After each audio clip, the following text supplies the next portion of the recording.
And right now, the biggest challenge really is just waiting. It's just waiting, you know. And I had to remind myself that waiting just means time. That means I was able to buy myself some time, right? And to me, definition of success is being able to control your time and what to do with your time.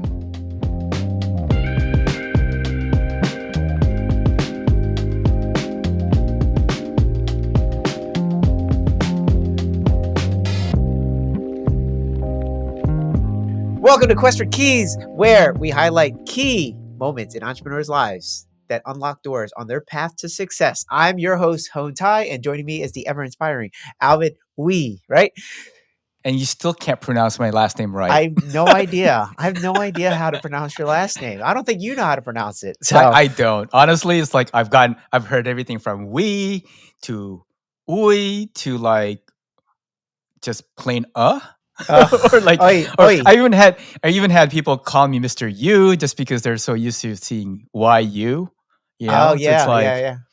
yeah, but we're talking about this earlier about like the history of my last name, you know. This is like me being Filipino, like, my grandparents actually immigrated to Philippines from China as businessmen, and around that time it was like Japanese were came in to invade Philippines, and they had to change their last name because otherwise I may not exist. Right, right. Do you know why So, there's and so they many Vietnamese people with the last name Tran no, because everybody's the same. or Nguyen or whatever? Why? Why? Because as soon as a new ruler came in, if your last name was the old last name of like the previous ruler, they would kill you. So then they would immediately Mm, drop whatever last name they had, and they were like, "Oh no, I'm a Tran, I'm a Nguyen, whatever." And they would just adopt that last name. it's It's that like, right? No wonder. yeah, I thought everybody's like, wow, everybody's gotten busy. no, it's like either you adopt the name or you die, just like what you were saying. So Wow, that's incredible. it's a vicious world out there, man. It's tough being Asian, huh? Very tough. It's Well, very that being tough. said, like life's been tough, or has life been easy for you? What's going on? This is kind of like a check-in episode. This is a check-in episode. Life has been interesting. So it's like, in terms of real estate deals, I'm doing less acquisition. I'm doing more investing into passive income activities, and then I'm selling off some stuff. So the way my business is going has been completely different than what I used to do. Right. So in terms of like whether it's been easy or tough or this or that, it's been different. And so with any kind of difference, with any kind of change, transition, there's a lot of learning curves, a lot of new dragons, and you just have to kind of deal with it with as they come. And what I am discovering, the key, if you will, the key here is to be sure that you have a lot of skills, because you need a lot of skills to handle whatever comes at you, right? If you don't have skills, if you don't have resources, if you're not resourceful, then you will struggle. And struggling is not fun. It doesn't matter who you are. And there have been times where mentally I felt like struggling. This is an interesting statement, because it's like, oh, I'm struggling. It's like maybe you're just mentally allowing yourself to struggle, right? So there was a Mm. couple of times where I was like, oh, I want to feel like I'm struggling. And then I'm like, no, I don't. I don't want to feel like I'm struggling. No, things are tough, but like, no, there's no struggle. It's just I got to work harder. I got to fight back. I got to rely on my skills. I got to adapt. There's no struggle here. But it's really funny that I witnessed my brain wanting to adopt this identity of struggle. And then immediately it stopped it at the same time. So then it got me thinking, do people just adopt mentalities like victim mentality? Like, because everything that's happening to me, for me, whatever you want to call it, it's just what's happening. The the thing that I'm assigning to it is completely in my control. I could just say, "Oh, look at this. I got another challenge today, babe." Or I can be like, "Oh my god, I'm really struggling today, babe." Like, I get to It's pick. it's interesting because I go through the same things. We all kind of live in this cyclical moments in our lives, right? Everything's kind of seasonal, right? And whether we whether it's intended that way or not, it happens. It happens to all of us, whether you're in business or just even your W-2. You kind of go through these waves, right? The way I look at it is this, and this is something that I've started to realize myself. Is like I get these emotional moments, like you were talking about. Sometimes it's a moment of scarcity, right? And the way I deal with it is I look at that more in a as a signal. It's a signal that I am entering another barrier. And I look at that barrier as like, hey, it's either an opportunity for me to tackle another dragon. And the minute I name that as a dragon, then becomes a challenge, and it becomes this opportunity, and I call it opportunity for me to to destroy it, to conquer it, or to tame it, right? And so, man, I'm going through the same thing right now, to be honest. Like this is one of the first years I've ever had where, man, I just didn't make a single dime this year, in terms of like active income. Like, Oh, ever okay. ever since I, closed down my design agency, I got into real just went I dove right into real estate. And, we've been flipping properties and things like that. And this year I'm like, you know what? This year I'm just going to fully develop properties instead of flipping. Because, when we first got back into real estate, I'm gonna flip. I'm gonna flip one or two just to have that active income. But the last year, I said, you know what? I'm gonna go fully into development and gotten a lot of projects. And these are like heavy projects. We're talking about I just bought a burnt down house. I think I mentioned this a while ago. For those of you guys who are following my social media, it's like I bought a burnt down house, bought it for 1.6, but yet I'm gonna make 3 million. This thing's gonna be valued at 3 million upon exit. There's gonna be about $1 million in equity or whatever, which is real.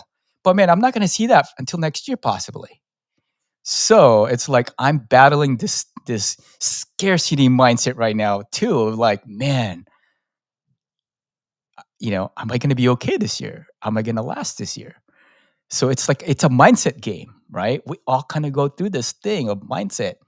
And to me, it's just that challenge is just about, whew, I'm gonna get through that. There's this light beyond this tunnel. I don't see that light right now, but I know it's there. So You said something interesting. You said, okay, I'm into this burnt down house from 1.6 and it's going to be worth $3 million and there's going to be like $1 million in equity in there, but I might not see that money until next year. It's crazy how different of a reality that you live or we live, because it's like most people won't see that much money ever. And you're like, oh, woe is me. I might not see it until next year. Was that the smallest violin or whatever they it say? it's it you know it's a matter of perspective, right? Like, you and I kind of worked our asses to get here. It's not like we started from this, you know. Right, right, Our baseline started from nothing. Like I started from nothing, you started from nothing, right? right, right. But to be able to kind of operate in this level took a lot of work. It did. And the work is actually not like physical work, it's more mental work and developing skill sets and just having the fortitude to understand how to get through hardships when things don't go your way and you want to quit, when you lose money and you want to quit. Like there's so many things that could derail our it could derail our career where we wouldn't be here today if we had given up. So that's it's pretty cool. It's a testament to like how far we've come, because there's a lot of things that could have caused us to not be here. Lots of things. Like it doesn't always go well. And so if you guys are out there struggling listening to this, it's like, hey, just keep on going. Yeah, You'll get through it. it's funny. It's funny because, like, I find myself looking for not necessarily distractions, although in my mind, I may call it that to kind of keep my mind from just going nuts. But effectively, anytime I get into these little struggles, and right now the biggest challenge really is just waiting. It's just waiting, you know. And I had to remind myself that waiting just means time. That means I was able to buy myself some time, right? And to me, definition of success is being able to control your time and what to do with your time. Yes, yes, absolutely. So many people don't have control. Yeah, and so what I do with that time that I bought back is like, okay, well, Yeah, I've always kind of believed in four things. These are my four sort of framework to success. I've found success in many different ways, right? All right, here Number we one go. is number one is time, right? Time is the most important thing that you could never get back, right? But you could gain that in some ways, right? And here's how, right? With time, you can build skill sets. Skill sets can find you relationships and resources, right? And what's funny about these four is like the skill set, the relationship, the resources can find you also time back. That means you're able to buy more time with it. So if you start working all four of these, one will affect the other, and each one will grow and support each other in one way or another. Okay, okay. This is what they call like stacking the deck, if you will, You, right? you stack the deck, you build Yeah. those little pillars one at a time, little chunks at a time, because one actually affects one another. Right, right. They were saying like if you don't stack the deck, and let's say you do all of the things that you know causes the lack of success, which a lot of people do. A lot of people do this, right? They'll watch too much TV, they'll drink or smoke, they'll sleep in late, they'll not network, they'll do all of these things, right? So if that person were to ever become super rich and successful, it was purely by just stroke of luck, genius, lightning hit perfectly. Because outside of that, it's not going to work. But the inverse of that is if you continue to stack the deck, if you continue to network and develop skills and keep on just bettering yourself and making yourself more attractive, the likelihood of you becoming successful, it's almost like 100%, almost, right? It's just like just keep doing that and eventually you'll be found. At least in what we do in terms of entrepreneurship and in terms of whatever, it's like business creation. It's if you just continue to stack the deck with the networking, the relationships, the resources, the skills, all of that, you will eventually hit it out of the park. Now, it might be a bunch of singles, but once you have the bases loaded, you hit another single, you can also score that way. But it's just to your point, those four things, yeah. Keep stacking those. Keep stacking Yeah, those keep until stacking it. successful. Buying back your time is the most important thing that I've learned, especially this last couple of years, man. Have you ever read this book? Buy back your time, Dan Martell. Yeah, Buy yeah, Back yeah. Your Time by Dan Martell. I mean, it's a pretty powerful book, man. And the thing is, like, a lot of people buy their time back somewhere, one way or another, but then they don't know what to do with that time. They go out playing golf and watching Right. Netflix, and next thing you know, they're just losing that time again, and it didn't go anywhere. So for me, it's like anytime I buy back my time, it's like, what do I do with this time? I just got this thing about like just sitting around doing something aimlessly. It's like that just I don't know, man. That Look, I this don't it appreciate you talking about me without saying my name, but if you want to go well, there, we can go. I mean, Hoan, come on. You gotta like do something with your time, bro. No, I don't. No, no, you're not the boss of me. No, I don't. I don't have to do anything I don't want to. But then again, there's utilizing that time for your family is one of the most important things too. That's Oh, relationships, man. that's I mean, that's like all of my time. Like so yeah, much, like 90% of it. I yeah. have to carve out a little time for this. Stuff like this. I mean, look, man, kids are so important. I'll make like for instance, like right now, like this season in my life, or actually, this is how I break out my year. Here's my other tip. This is how I break out my year. I break up my year in quarters, right?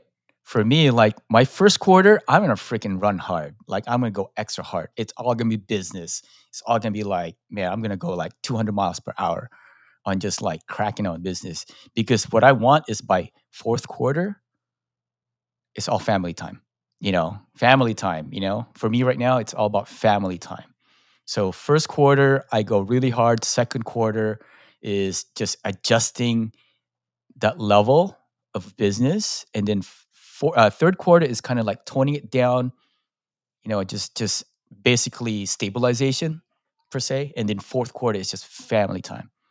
Got it. And Got it. yeah, I completely disagree with that, right? Because I have I have complete FOMO, and if I did 200% business and 0% family and 0% everything else, like I'd be afraid that I'd miss something, and vice versa. If I did all family, I'd have so much FOMO that I'm missing out on real estate deals or investments or what have you in the fourth quarter that like I'd lose my mind. So I can't do all of one thing and none of the other. Like I can't do that. I got to do it all at the same time. Like I have small kids, you know. I'm not saying they completely neglect your family Yes, you are. because it's not always like that. There's still a little bit of balance there, right? I do compartmentalize my week too within that. But the focus of my free time, what I'm saying is really just enhancing the business, right? And then Yeah. and then from there, like this time of the year is when I start looking at this one I feel like I bought my time back for just building my skill set. And granted, my kids are a little older too, so it's not like even if I want to spend time with them, which has been a struggle by the way, because it's not from the lack of trying, which we can talk about, Right. but because they're in school and they're kind of crossing over the teenager stage. We don't even freaking care about that anymore. It's like Right. Right. I'm having to compete now for their attention. It's a little So different. we're at different phases, right? Because you have kids that don't care about you anymore. So it's easy to understand how you're able to do the 200% in business because your kids don't want to see you anyway. So if you gave 1% towards like the family and the kids, then that might be enough. Like I'm at the stage where they wanna see me all the time, and they need to see me because 'cause they're so little, right? They're And so they little, they should. need right, and so I couldn't do that. I couldn't do the 200%. That's why I disagree, but it's only because we are in different phases. Now, once I become old and gray like you one day, like, then maybe I can experience the same thing. But Gray-ish. Gray-ish. oh, Come yeah, on. right, grayish. Yeah, but I guess also recognize where you are, right? I think that's an important thing, really recognizing, the season you're in of your life and also your family's life. Yeah? And that's a very key thing right there. A lot of people, maybe our listeners may not be completely aware of this, but they need to be aware about their season in life. About like what they're chasing after right now is got to be really important. It's very very critical to identify where you are in your season in life to just make sure you're still in the right path and making sure you're going after the right things. So what are you gonna be doing about your kids now? They don't wanna see you, they don't wanna hear from you, but yet you still wanna be the best dad in the world, you wanna have the trophy. So how are you handling that? Oh That's a man, heck of a dragon that that's a I got nothing for you. That's dragons are flying around, just kind of teasing me, and just like every time they pass by, it's like they nip at me, and I'm like, "Oh, there goes that dragon," like, and I feel like it's a constant battle, it's a constant challenge, and that's probably the biggest dragon I've had. It's that dragon of not knowing how to be a parent correctly. Like I've never really had that framework. So it's like it's a struggle. It's a constant adjustment. And the biggest thing that I'm doing right now, to be honest, is I'm realizing that, man, it's not even coming from my words, right? Like if I have to tell them something, they don't want to listen. They in fact they're starting to resent, like, having to spend time with dad, because they always feel like they're getting lectured, or like I'm always dumping these this Wisdom and teaching them philosophy. wisdom. They're like the other day, my son just goes, "Dad, I just want some quiet time. I don't want to talk right now." In my mind, I'm like, this little shit, like, Do you know who I am? Do you know who I am? in my mind, I'm going like, man, I wish my dad had spent this time and actually like, you know, put himself out there to have conversations like this with me. And so it made me realize, like, what's important to me now isn't important to them, because, and I started realizing, like, man, like when I was 10 years old, and that's when my son is 10 turning 11, it's like, did I look for this stuff? Do I, like, was I even open to my dad's philosophies, or did I not give a shit? You Like, probably didn't care. You didn't have the framework to value it. You only value it now because you've been kicked in the teeth so many times by life that you're like, yeah, these are some things I learned from getting my teeth yeah, kicked and, in. and these are challenges that dads like go through, right? Like, when is the right time to teach our kids? When is the right time to actually teach our kids? And like, had my dad actually tried to teach me at this time, I just never recognized it. You know, like it's weird because like I appreciate my dad more now than I did growing up because as a parent, you start to identify like, oh wow, I think this is the. I remember my dad kind of talking about this. Now it makes sense. Now I can identify with him. You know, Right. I just So, didn't care back then, and so it's like it's. I had to constantly remind myself about that. And so, but to answer your question, like what I'm doing now is like I've realized like I've learned to uh, understand these lessons by watching my parents and watching the hard work they did. Not necessarily what they said to me, because frankly, they didn't really say much to me. Honestly, like our that generation just didn't speak much. no, They I totally weren't understand. really they weren't really there like giving us like all this like bombardment of information and wisdom. Like they didn't have that framework either, right? Yeah, I got But zero of it. yeah, but now like I'm realizing like, okay, well maybe that is the correct framework at this age, right?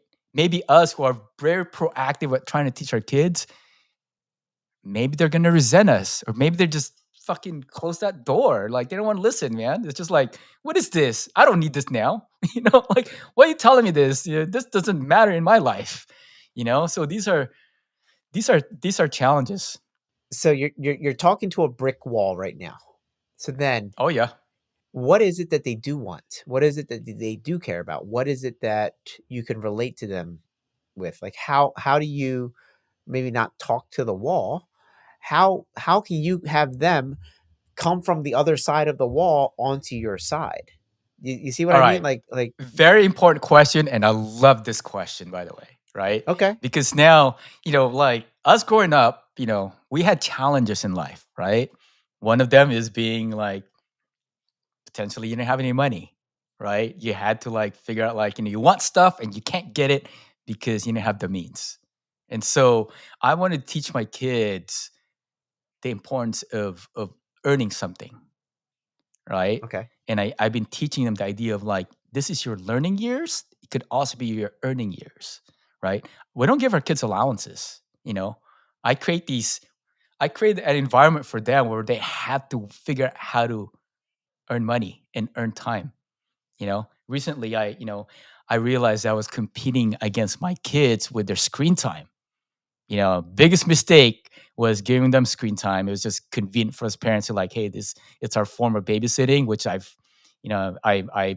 a culprit to that, where it's like, yeah, I fell in that trap of like giving my kids screen time. But at the same time, I'm also now looking at that other side of that, where it's like, well, might be an advantage here because now they want this. This is something that they want to work for. They want to work for that screen time. So I've devised this whole system with my kids right now where they have to earn that screen time. And that screen time comes from spending time with their family, doing some chores, doing some learnings. And also, because of screen time, they also want to play games, right? They can't play games without money. And the money to buy the games doesn't come from us parents, it comes from them.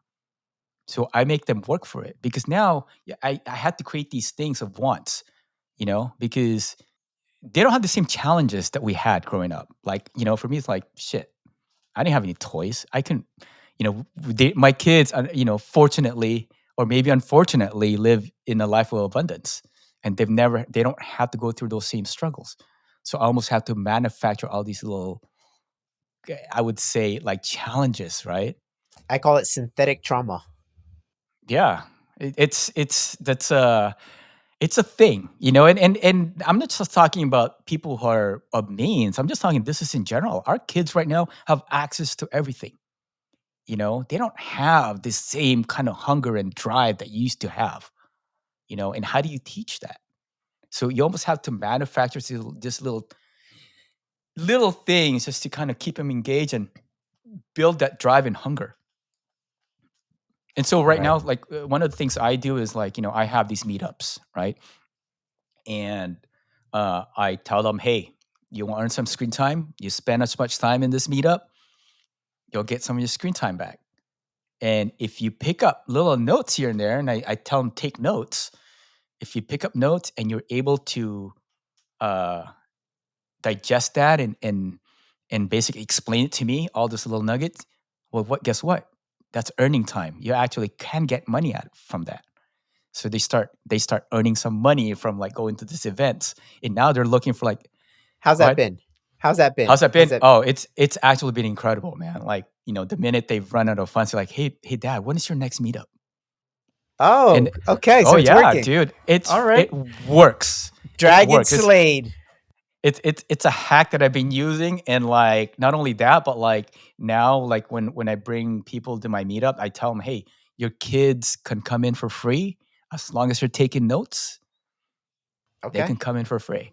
Got it. So it's trying to build a community that way. But man, it's like our kids don't want to listen to us parents, unfortunately. But when they hear it from somebody else, it works. You Hey know, dad. Hey dad. Have you ever heard of an ADU? It's the coolest. And you're like, son, do you know who I am? Do you know who your dad is? Right? ADU it, King. here's what's interesting. So the last weekend, we had Nick Yuhas on here as a guest speaker, our guest. Well, he also hosted one of our events a couple weekends ago. He hosted a uh, social media kind of workshop. So I brought my 10-year-old son. I told him like, "Hey Anderson, I think you're gonna want to meet this guy." And he goes, "I don't know who he is." I'm like, "I don't care." I go, "Well, I think you've watched him before." So I showed him one of the videos and like, "Oh yeah, I know that guy. I know him. Yeah, I do want to meet him." And so that excited him a little bit. And I told him, "Yeah, but listen, man. Like I told him, like if you want to go, you have to be taking notes because this is serious. This is a serious group here. These are entrepreneurs that want to understand social media and this and that. And it's the other side of social media." And he's like, "Okay, I do. I want to hear. I want to listen." So I told him, "I'm going to lend you my iPad and you're going to take notes." So I brought him there. And man, he was blown away, man, because there's one of Nick's guys who's part of his team was also featured on Mr. Beast. He was one of the contestants or challengers, or I don't even know. But Yeah. but he was blown away. He was super excited. He was just like, "Oh wow."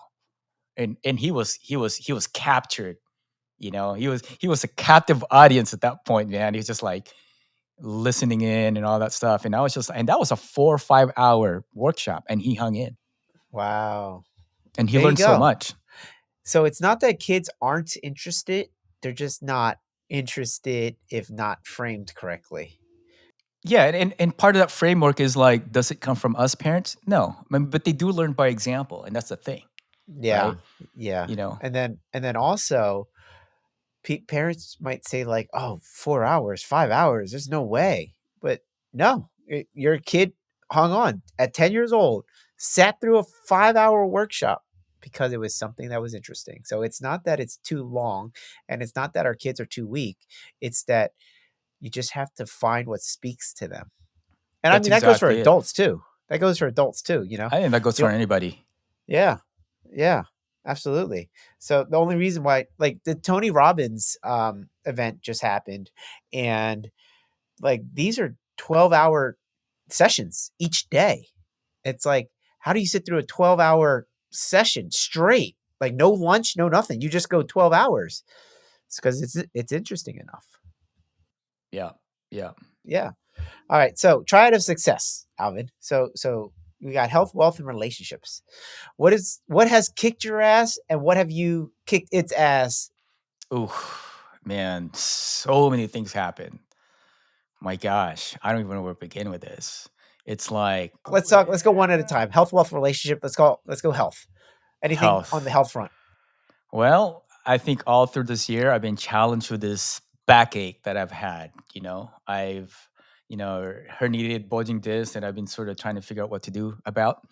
You did it all. Try to, You got I, stem cells. You got I got stretched stems, out. dude. I tried everything. It's still there.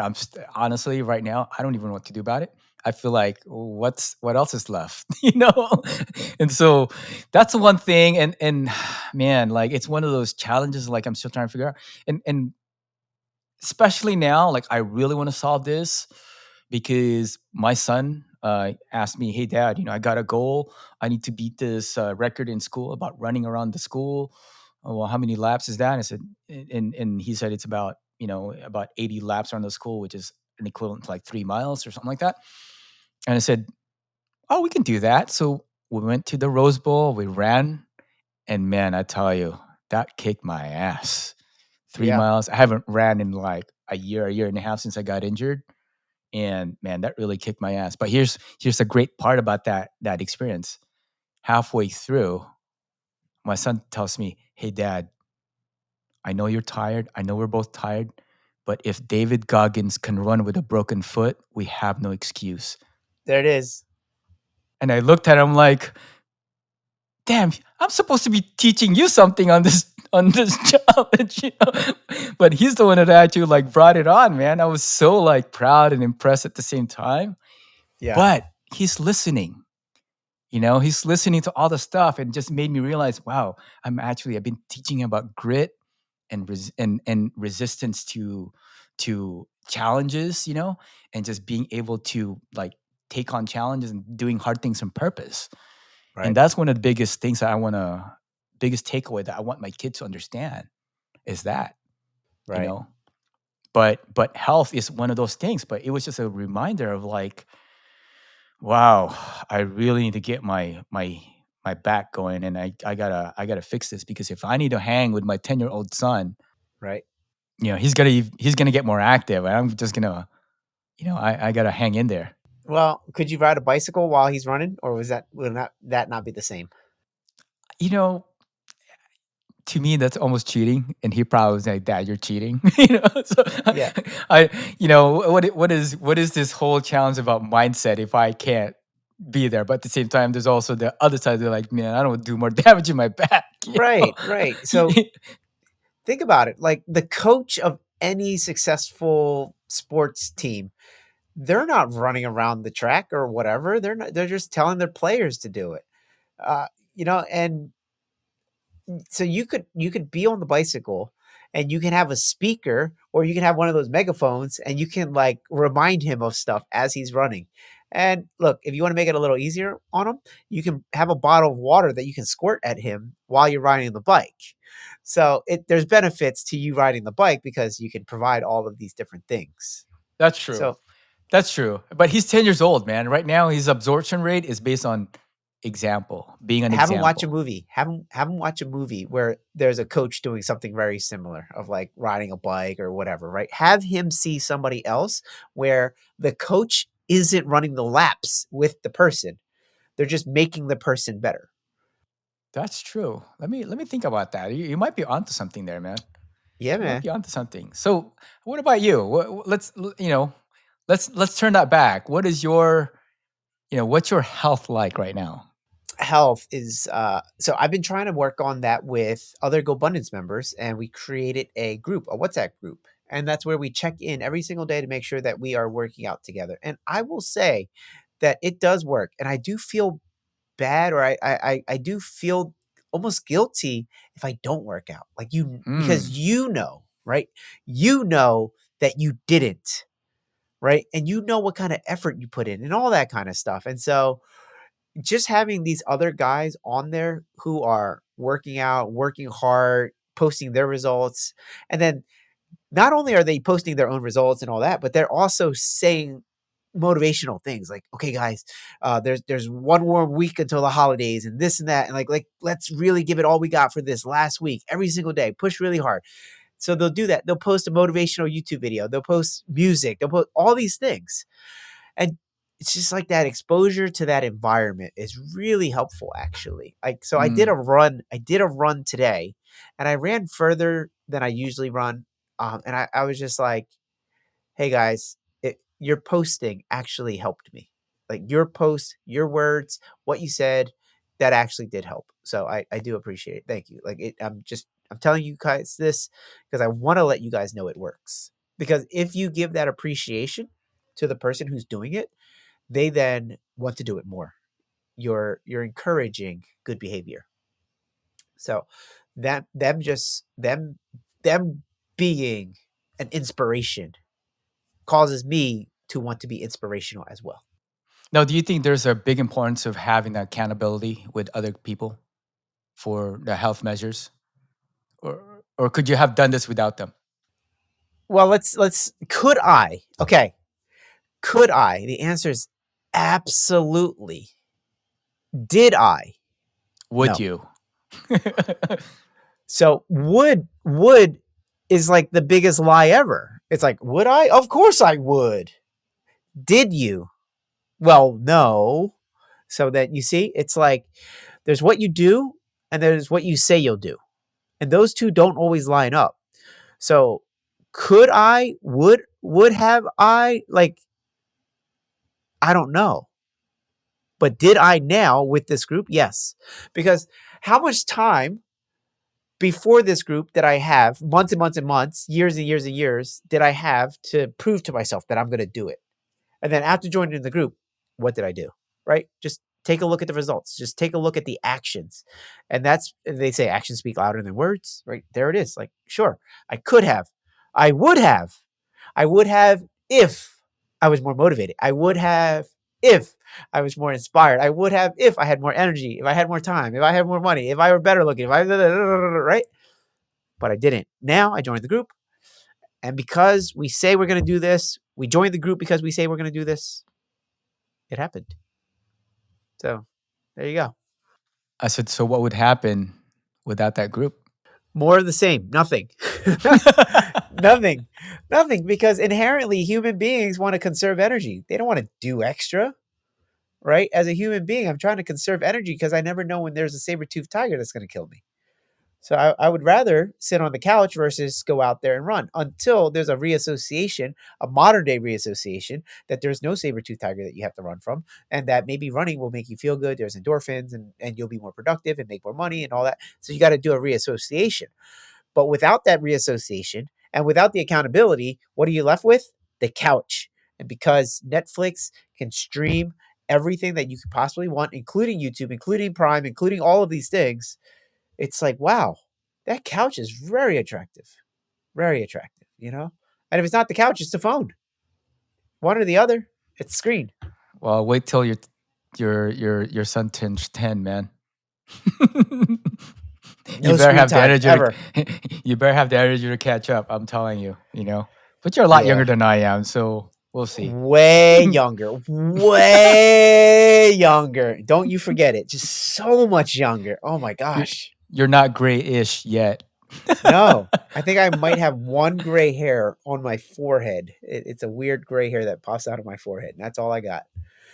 But yeah. All right. So we got health, we got wealth, and we got relationships. So wealth side, we talked about that a little bit, right? You won't get to see your millions of dollars until next year. Are you going to continue to develop? Are you going to add flipping back in? What are you going to do with there with that? Well, you know, that's one of those things that I gotta kind of sort out. You know, as you know, I'm also like building assisted living facilities, so that's all gonna launch next year. Yeah, I got 3 of them in development now. 2 of them are probably gonna be, you know, we might get our license in those in about 4 months. So effectively, that would start to happen around, I don't know, it's November. I would say February ish. Hopefully, start to get those live. I don't know, man. I just gotta, you know, figure this out, right? Like see where the wind blows, so to speak. Why don't I figure out a way to help you with that? Because what I can see for you is that if we can syndicate this deal and then we can create like an acquisition fee, a management fee, a what else? Like you got your asset management fee, you got your property management fee, you got all these things. So if we can do that, then you could not only develop these and get paid once they're all rented out, but you can get paid up front too in terms of the acquisition fee and everything else. So like you're developing it. Well, typically if you hired a developer, you'd have to pay him a fee. Well, it just so happens that you, the GP of the project, the general partner, is also the developer. So then you can pay yourself a fee for doing your role. And then if this thing is lucrative enough, which from what I know from our previous episodes, It is. It sounds like it is. We can offer our LPs a high enough IRR that they would be attracted to doing it, and you can get paid and not have to worry about having to flip these things or what have you for cash. So Yeah, I you mean, still don't have we could. I mean, that's definitely an avenue that I'm kind of going back and forth with. Like this whole I know. syndication model, he's always been a challenge, and I think we're. I I haven't know. quite like decided what it's the way to go. Mind you, I do have partners, so there's. It's not just me making decisions on this, right? Got Is it. is there enough? Is there enough? I guess slices in the pie to make sense for everybody. Of course there is. It's just a matter of what's this pie look like, right? Yeah, what's this So of pie course. look like? That's really the bigger challenge, man. Like, am I able to raise? I mean, and honestly, it's like I think if I put it out there, I'm sure I'll find the capital. I don't know. I don't know if that's going to be the problem. I think the problem is just making a decision whether it's the right fit. Syndication is a commitment. That's just another business unto itself. Yeah, That I don't know if I'm ready to open that jar, so to speak. don't worry. I got That you. It'll be easy. let's go back on wealth for you. Where are you at with that? I've been dumping all of my money into building a house. So Hmm. we're moving, and we're dumping all Building the a money into like, are you talking about nah, residence, personal personal primary resident? yeah, personal residence, just renovating the whole entire house from scratch. It's like, well, it's not a knockdown, build up, nothing like that. It is just a renovation of what's existing. But as I keep walking through the property, I'm like, you know what? This house also needs this, and this house also needs that. And I gotten to the point where I probably shouldn't be saying this, but I created those secret doors and all that kind of stuff in the house. So it's pretty cool. It's like what I always wanted, one of those things. So I have those in the house. It's nice. It's so yeah, but I've been just dumping all my money in there. It's fun though. It is fun. I do enjoy the process. But also my business model has completely changed where I haven't been buying properties in the Philadelphia area lately, and the way I was making money from that point of view has completely changed. So now I'm like investing, like I said, in more syndication stuff, right? Investing more into syndication stuff, helping my students. That's been another big thing. So I have my students that do deals, and I'll help them with the ABCs. The ABCs being affiliates, brokers, and consulting. Affiliates, broker, consulting. I will provide them the services that they need in order to get their project to the next level. So if they need software to find deals or something like that, I have an affiliate link for different softwares. If they need something like a loan, I will broker it, right? And then if they need help with something, I can consult on it, right? And they can pay me for consulting, or they can just become a student or what have you, right? So different people have paid me different things for different reasons. And so the business model has become way more active from helping my students becoming more successful, which is really cool in terms of like leaving a legacy and having fulfillment and all that kind of stuff. It's great. It's great to watch the people who came to you because they're like, hey, I want to change my life. I want to escape my 9 to 5. I want to do real estate. I want to learn how to do it right. I got all these fears. I got all this stuff happening. Can you help me? And then I say yes. And then when I actually do, and when I help them actually do a deal and make money, and they're like, oh my gosh, that's so cool. It's like, yeah, welcome to my world. So I've been doing a lot of that. And then I'm starting a new company called Simple Ways to Wealth. It is not launched yet. It's not real yet, but I'm building the infrastructure out, and it is pivoting from what I used to run called the Hoan Zone to now Simple Ways to Wealth, because in the name, I'm very like sensitive to this idea of, if I say my company is the Hoan Zone, if you don't know me, you have no idea what that is. But if I say my company is Simple Ways to Wealth, at the very least, you have like an idea of what it is. It's centered around wealth, and it sounds like it's something that shows me strategies to creating wealth. Simple It's strategies branding. too. It's It is branding. It's all about branding. right. One thing I learned about branding is exactly that. Like when they see your name or even your slogan or whatever, they need to know exactly what it is. Yeah. Because unfortunately, people don't have a very short attention span. What was your company name again? The one with the on Shark Tank? Soap sucks. Soap Socks. It's pretty cool, right? It's like, okay. It's like soap, okay, something with soap, something socks, okay, and it's like, oh, I get it. It's quick. It's good. It's good. I actually So even come up with that name, but yeah. yeah, but that's so changing the branding, changing the name, building out the infrastructure behind it, and starting to record. So it's good. It's still the That's same awesome, man. thing where I'm helping people learn how to invest in real estate, learn how to make more money, learn how to save on taxes, learn all the things that we know. You and I know. We know how to make money. We know how to create wealth. So what shifted, man? What shifted that model for you? What shifted? Oh, I hired coaches. Right? Coaching. Hmm. Like I coach people, but I also hire coaches. So in talking to my coach and then listening to the content and just really diving in, he was like, there's like 5 lessons or 5 rules to a good name. And he says the first rule is the I want test.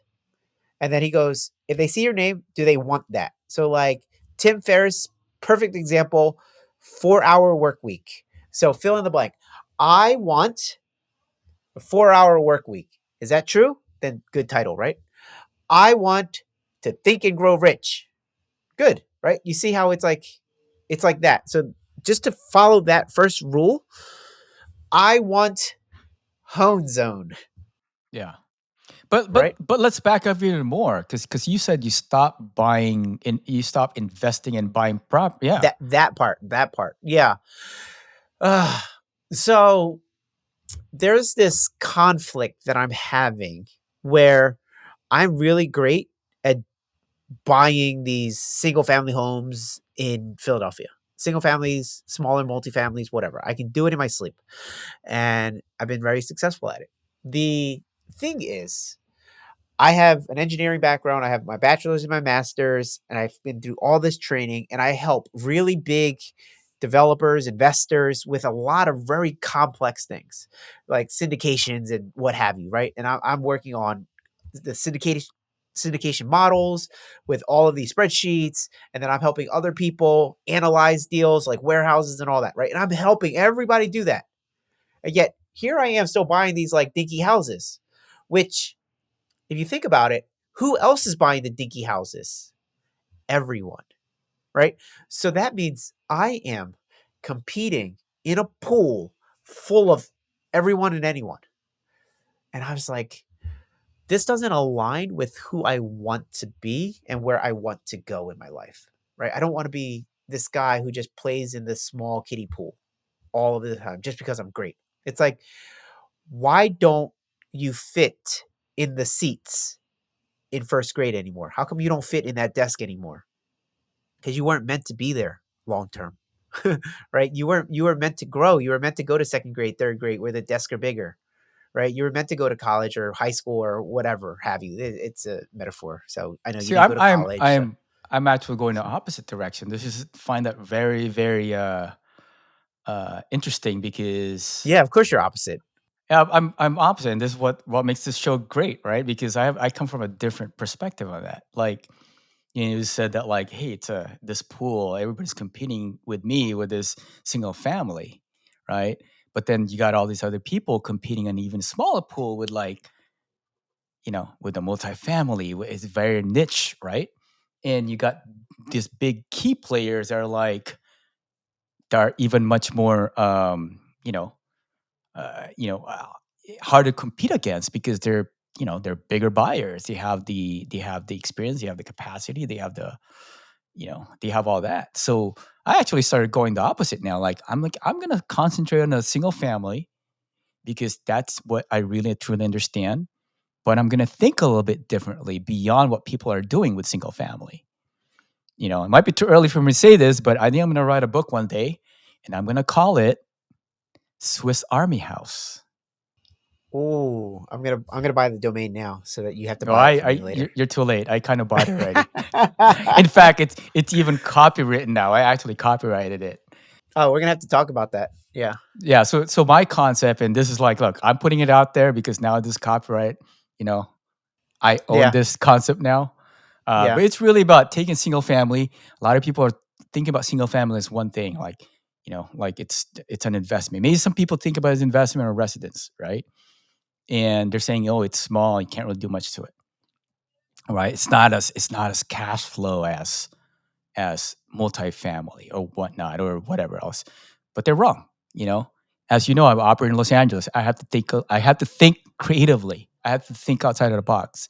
What I've discovered is this, man, like there's so many more utility. I say utility because single family can be so many different things, just like a Swiss Army knife can be, right? You could be your primary residence, it could be a long-term rental, it could be a short-term rental, it could be a mid-term rental, it could be student housing, it could be, it could be assisted living, it could be sober living, it could be so many things. And these are all different assets that nobody else is thinking about. And that's just the beginning, man. I'm like exploring all these different variables now, different utilities. And as you know, like I come from a very product development background. So I'm looking at this as like, wow, everybody's looking at real estate in the wrong way. People are looking at it as just an investment when real estate could be looked at as a product. It's a product that serves a need, a purpose. As long as you find that solution for a big need, and there's a big need in housing, right? And there's so many other uh, parts of housing, that are unmet. Like the senior living. There's the all of that stuff. There's so many sub niches of this. And so to me, it's like, wow, I think single family is actually a unmet or an overlooked asset class because everybody think it's the entry point when really, man, from what I'm looking at now, like I've experienced buying multifamily. I'm like, man, more units in my mind, the more units, the more headaches. And my goal now is like, how do I 10x my cash flow with 10x less units? Yeah, I like that. If it's simple ways to wealth. What you're talking about is very simple and I love it. I love it. How do you simplify it?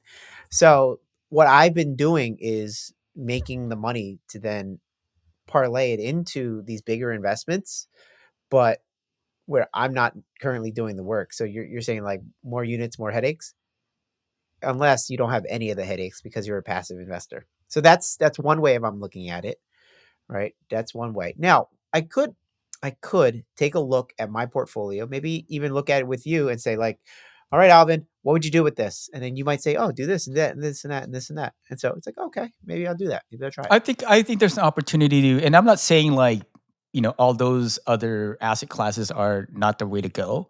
All I'm saying is like you got to look at it differently because you said, "Oh, I'm operating a small pool of single family people are starting." But you know what? People do start there, but people don't need to go anywhere else because the opportunity is there.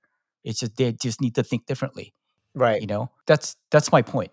If you can make these little things cash flow like crazy. Like, I mean, your deal, right? Your deal where, you get to make $1 million. That's a single family. And you're still making that kind of money. So yeah, it's pretty cool. And there's an What you equity there's an equity that could be built just as easily as you can with other asset class. Just depends on the strategy. Right, right. So I can explore the strategy. I kind of was like just getting annoyed at having these long-term rental single family homes and all that kind of stuff. But maybe it's in the niches, right? It's in that little It's just sliver. thinking differently, dude. Yeah. Just like Steve Jobs says in the Apple commercial, like think differently. Right, right. And what's cool is like, he made a cell phone. There was already cell phones out there, but his cell phone was so different. And look at him. Company's the biggest company in the world. All right. Yeah, yeah. So that I mean, look, I changed my model. I did an Instagram live today, and I was just talking about how you can always reinvent yourself over and over and over and over, and don't be shy to do so. People are wrapped up in their identity so much so that they're afraid to let it go. What would people think if I changed my idea? What would people think if I change jobs, how I make money, what I do now, da da da. And so they're so frozen because of what others might think of them. But nobody cares. Nobody cares what you're doing. It's like, oh, you're doing this today, you're doing that tomorrow. Okay, great. I have my own kids to feed. I have my own life to live. I don't care what you're doing, but people think that there's an identity that they need to protect. I said, do not be afraid to reinvent yourself over and over. So I go from single family, small multifamily, whatever investing to syndication kind of investing and all that kind of stuff. And then maybe I go back to the single family, but reinvent it because maybe I do a sober living house in one of my houses, or I do a long term care house or something, right? And maybe I follow your model, or find some other niche in there, right? And I keep on keeping on. Reinvention. I don't care. I don't mind. I'll change what I do every day of every week if I need to until I find the thing that I really gravitate towards. Because you are free, my friend, right? This is what freedom is. It's This not is just this is what being freedom feels like. wealthy, it's being able to control your time and make choices whenever you want.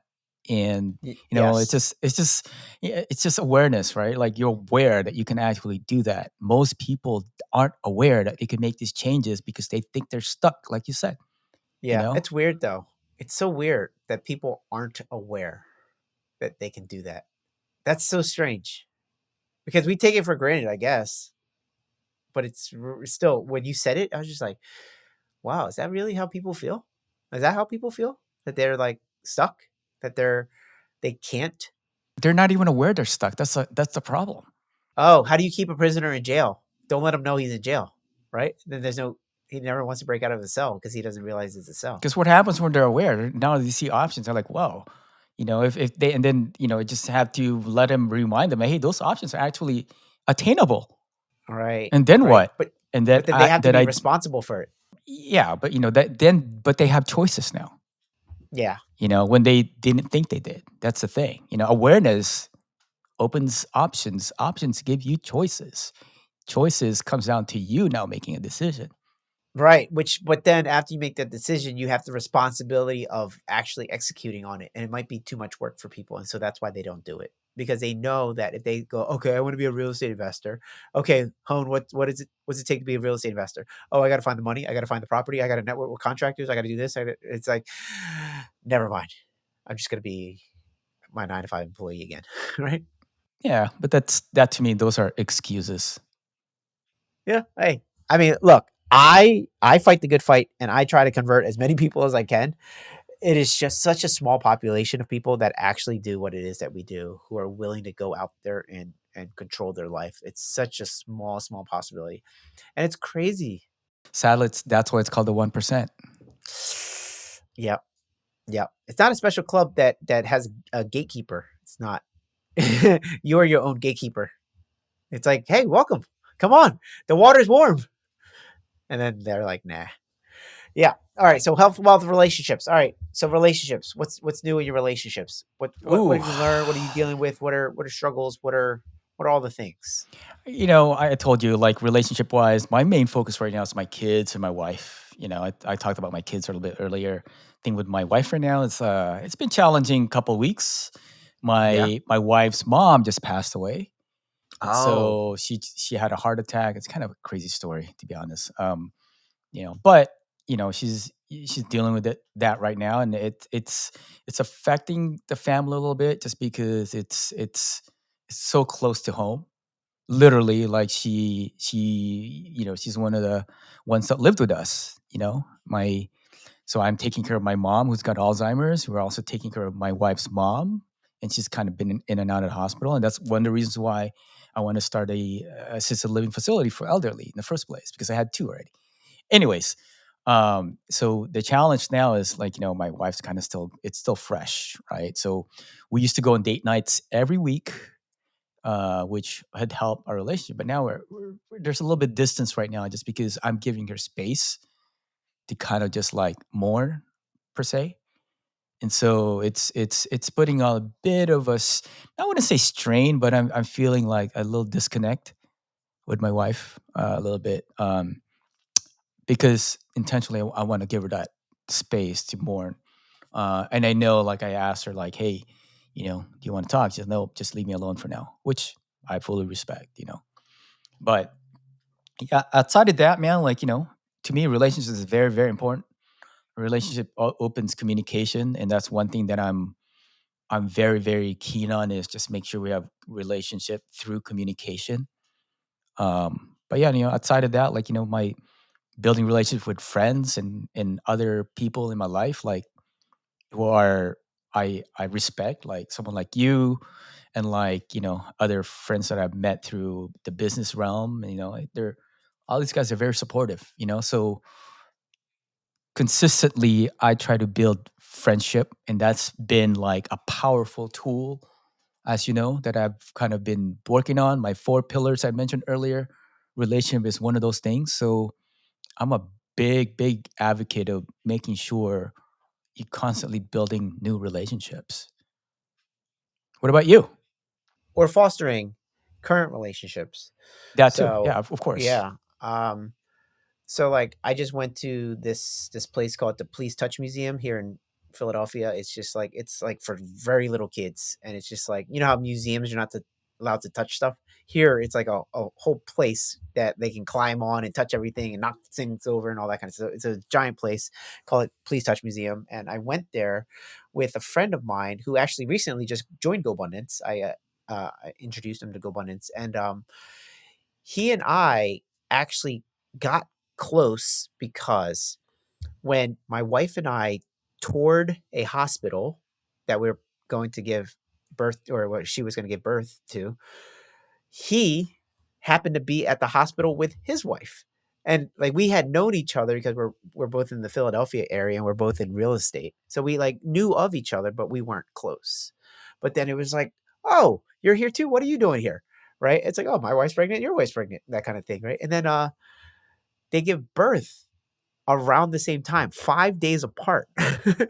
So, and they're both boys. So, like, he has a son, I have a son, and so they're the same height, the same weight, they're, like, the same all of the features, right? Physical features.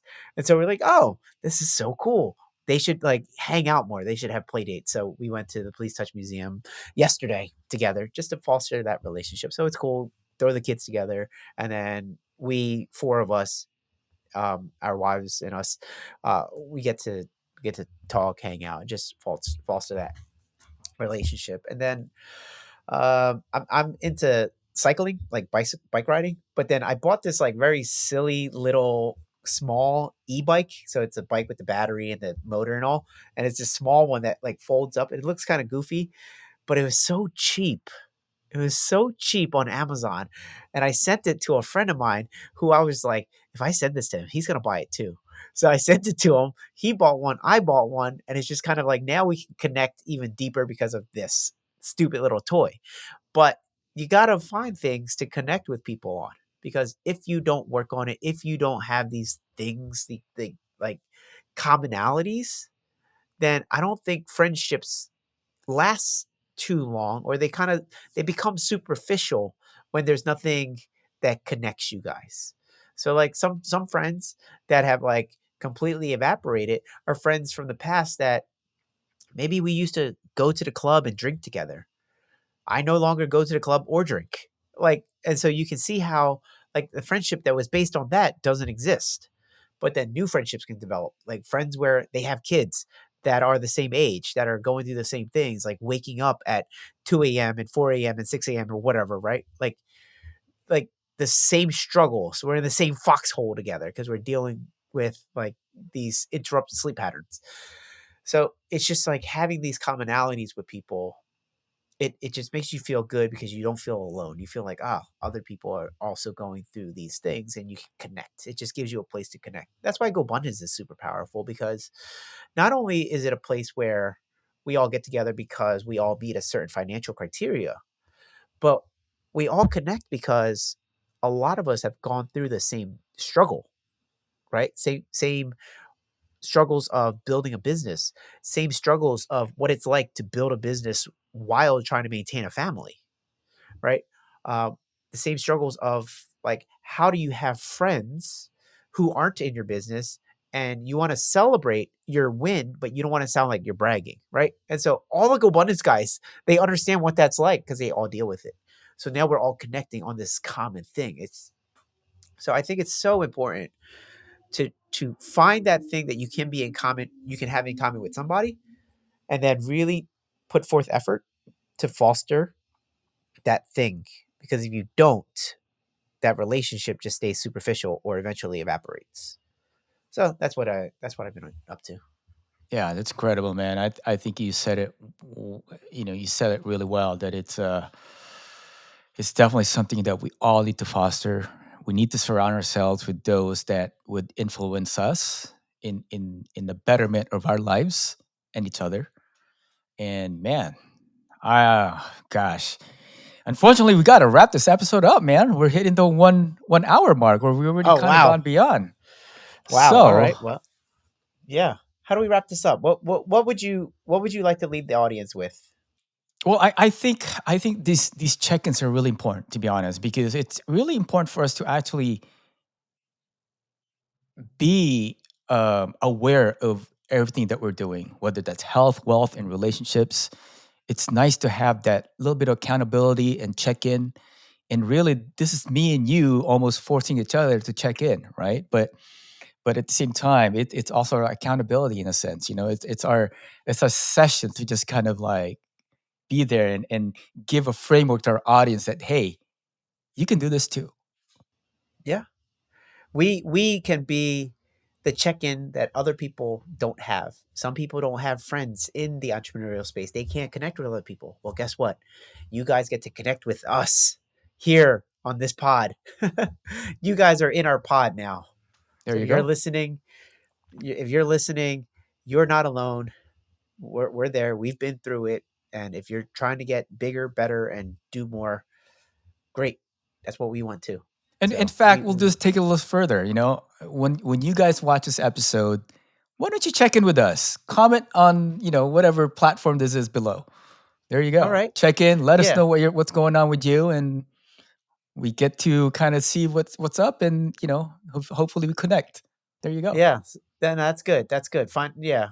If you're listening to us, then find us on YouTube and comment. Can they comment on podcasts like Spotify and all? Is that a thing? I don't know, but I'm sure we'll make that I happen. I I don't know if you can. So if you're listening to this, make sure you jump over to YouTube and start commenting so that we can see what you're going through and how maybe this has helped you and what we can do to improve. Yeah. There you go. All right. I think that's a good place to end the episode. What do you think? I think it's as good as it can be. All right, guys, that's the show. See you in the next episode. Peace. Peace.